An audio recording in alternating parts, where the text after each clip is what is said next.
Welcome back into this All Blue preview. Dave Baker alongside Lee K. Howard. Good afternoon, sir. Good to see you. Good to see you again, too.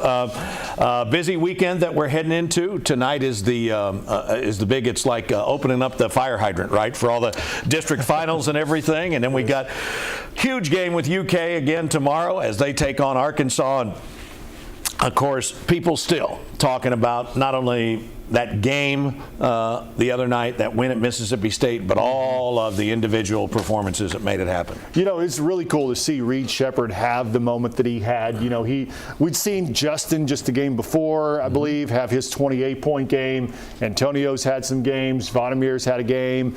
It was cool to see Reed kind of be the guy that shined, 32 points, hit the game-winning shot. He scored 11 points in the final, 90 seconds, I think. Something like that, you know. Yeah. So for him to have that night, and then here's what I also love. Every time a player, whether it's been Reed or Justin or whoever it's been, it's like the entire team celebrates around them, and they're so happy for their teammate. Which you want to think all teams are that way, but I really think it's genuine when these guys do. But I think it's underrated too, Lee, because of all the talent on this team. Mm-hmm. You know, for instance, Cal said that last shot was set up for DJ Wagner. Wagner didn't have the shot. He kicked it back to Reed. And then coming before he got here to Kentucky, there are all sorts of questions about Rob Dillingham and what kind of teammate he was going to be and everything. And you look at the replay of that shot, and this guy is jumping around like they won the middle school championship, right? I mean, he was. And he had a couple of big shots that if he doesn't make down the stretch, they don't lead to the big shots by Reed Sheppard. And so I think for all the talent they've got, I couldn't agree with you more. This seems, I mean, we haven't heard even the slightest whisper of, you know, somebody being twisted about something or being disgruntled or unhappy. I mean, there's been none of that. And it's amazing because you've seen guys go through slumps. They've had their tough times, and it seems like instead of being discouraged because they're not the one having the success, they seem to be encouraged, at least by their teammates, that they'll come out of that. But, yeah, it was cool to see. Quick plug, I sat down with Reed Sheppard yesterday, one-on-one. Oh, you did? And, yeah. You didn't tell me that. I didn't tell you. Well, okay, I sat down with Reed Sheppard one-on-one yesterday over at the UK facility, and that's going to air tomorrow during our pregame show. And we talked about, obviously. We don't get a preview tonight? Well, you know, I don't know if I can give you too much of a preview. It's called a tease, right? We'll tease it a little bit. But yeah, he talked about, obviously, that game, but we talked some broad subjects as well, talking about kind of him growing up in the state and being a fan of Kentucky, and now he's the guy that the kids want to talk to, and obviously his relationship with his mom and his dad and how that's helped him through this process. Did you see on Twitter today, and we've seen a lot of cool pictures this week, we've seen that picture of his dad, Jeff, hugging him after the game the other night, and then it was an old Kentucky.com picture, Herald Leader picture that somebody posted today.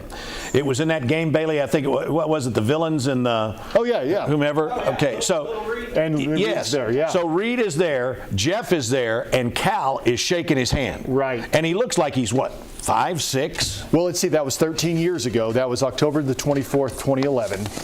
And I only know that because that was my very first day on the job. There you go. So how about that? So you and Reed Sheppard came of age at the same time? Yeah, we did. We were both young boys. Right? They really are legends. Except for I'm in my 40s and he's 19 now. So he's 19, so he would have been 6. Yeah. He would have been 6. That's crazy. But even pictures of him, in this story that I put together for tomorrow, we've used pictures of him with Tyler Eulis, and he's this little kid, or he's the same size as Tyler. Yeah. No, but he's at a signing. He's at a signing with Dakari Johnson and Trey Lyles as a little kid, you know. And you don't think about like someone that could have been a little kid that short a time ago is now on the team, you know, let alone doing what he's doing. So it's pretty cool. You'll get to see it tomorrow, and we'll put it out there on social media. And I'm not gonna tell you about it now, but I had some conversations preseason and everything.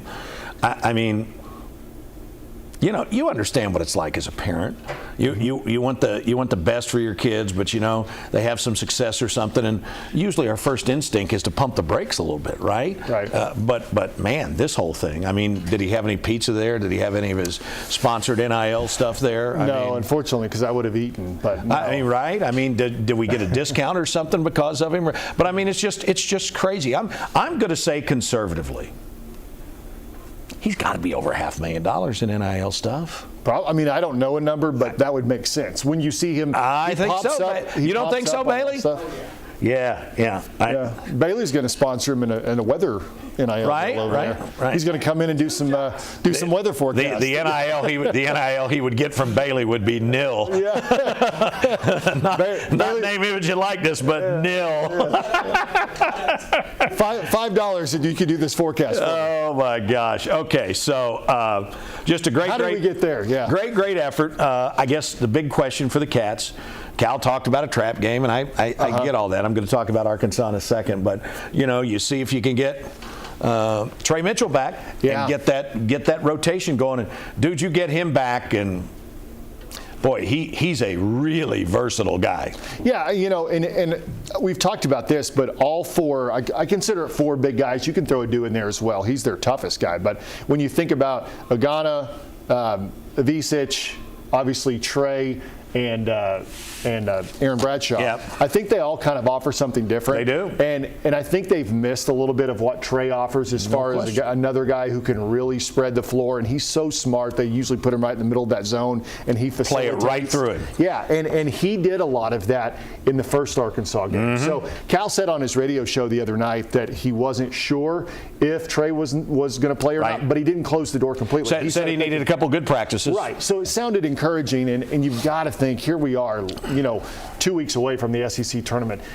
They're going to have to get him in, I would think, as long as he's somewhat healthy prior to going to Nashville. So as far as Arkansas goes, and we've talked all year about all these injuries. I had forgotten until Eric Musselman, the Arkansas coach, talked about it yesterday, that Dillingham missed the Arkansas game when they won down there in Fayetteville. But, I mean, they are in full panic mode down there right now. I mean, the fans have really gone south. So they lost the other night to Vanderbilt. Right, they did. 85-82. They called it the worst loss of Musselman's Arkansas tenure. Which may be coming to an end soon. Vanderbilt was an SEC worst 230th in the net rankings. And they scored 85 in Fayetteville against Arkansas. They were a quad four, and so Arkansas is now 14-14. They trailed by 16 with 6 minutes left. Yeah. So the way the crowds have been at Rupp Arena, if you're John Calipari, you gotta hope that these guys come out with their hair on fire. Go ahead and get this one in hand, and then you could take care of this one. You're going to be favored to win at home against this same Vanderbilt team for senior night midweek. Yep. And then Tennessee becomes a size huge game next Saturday. And there's still a lot to go. I think, doesn't Tennessee have like Auburn, Alabama, and Kentucky last three or something like that? Their schedule is definitely tougher than what Kentucky is. I mean, when you consider you've got Arkansas and Vandy next, and you throw in Tennessee, but it's one of the more favorable schedules for Kentucky to finish the year. But, those stats you read about why Arkansas has basically nothing to play for at this point of the season, I think that's why Cal called it a trap game. I agree. Because if they have anything to play for, it would be getting a signature win against a team like Kentucky. So I could see them, after losing to Vandy the other night, coming out and with their hair on fire, as you said. One Arkansas writer called it the failure of portalizing. That was the team he used, because they went out and they hit the portal hard. Yeah. And it just hadn't worked out. They got off to a good start, but now 14-14. Yeah, I was going to say, last year it really worked. Last year Arkansas hit the portal. They were one of the better teams in the portal, and they were really good because of it. And you're right, this year just did not work out. Okay, so the best thing about all that stuff, right, is that this Arkansas game and next week's Tennessee game can be seen both right here on WKYT. 1:30 tip at Rupp Arena tomorrow afternoon, and you guys will be on the air with your All Blue preview. 12:30, followed by CBS College Basketball Today, or I should know what they call that thing, right? Yeah, the CBS's pregame show. Yes. Ours does better. It starts at 12:30. Yeah, absolutely. No question. You'll be on the radio at the time. Yes, sir. Okay, so let's go ahead and talk tonight. District finals coming up. I think it's some of the best basketball we see in the state because it's ultra competitive, but nobody's going home. You don't see people that are restricted by the pressure because both of the district finalists are going to move on to the regionals next week. Yes, that's right. And I've got them in front of me because I knew I would forget somebody. There you go. I didn't. But of course, here in town, you've got Bryan Station and Douglas in the 42nd. That one is going to be fun. This is on the boys' side. On the boys' side, yeah. Those two teams have been very competitive with one another all season long. Mello Boone is back for Douglas. He's their best player. They have kids that live near each other. Exactly. And some go to one school, some go to the other. So that one should be really good. Great Crossing, the #1 team in the state. They're going to take on Western Hills. In the 41st. That should be a great Crossing win. I mean, sure, it just is. Sure. I mean, if they live up to their expectations, they'll continue to do that. And then the 43rd, this one's always fun, although Catholic has dominated it recently. It's Catholic and Christian in the 43rd. And then just outside of the area, we've got Madison Central, Madison Southern in the 44th, and Danville Christian, which, by the way, is kind of like a surprise team. Right. They're really good. They've really come on. Danville Christian playing Boyle County. So, yeah, there's a lot of really good games tonight. We're going to get to as many of them as we possibly can tonight. I'll give you quickly in the girls, on the girls side of thing, Henry Clay and Douglas in the 42nd. You've got Tates Creek and Lafayette in the 43rd, Central and Southern in the 44th. So yeah, it's and Franklin and Great Crossing in the 40th. So. And I would think that Franklin would be 41st, not 40th. Franklin would be a big favorite over there in the girls, right? I would think. Yeah. Joey Thacker's got that. I mean, he's always got that team. They are humming, powerful basketball. Yeah, they really are. So no, there's a lot of really good games, and then of course it really ramps up next week. Yeah, because then it's win or go home. Then it's legit the playoffs. And because of the success of some other teams in the region, the 11th region tournament has always been held down at EKU. Right. But this time it's being held over at Dunbar because EKU is still going to be playing basketball. Morehead State is still going to be playing basketball. And so that'll be interesting. Of course, Lee and Lindsay will have all the highlights tonight at 11 on WKYT Game Time. You can get those early highlights as well on the WKYT News at 10 p.m. on the CW Lexington. Also want to mention the Transylvania women play tonight. Yes, they do. They play Chatham. I believe it's a 7 o'clock tip. Chatham's up in Massachusetts, right? I'm going to believe you if you say that. I honestly, I think it is. Yeah, they are. They're from Massachusetts. Yeah. But yeah, they play tonight as well. Okay. They're college or university? I'm going to go Chatham University.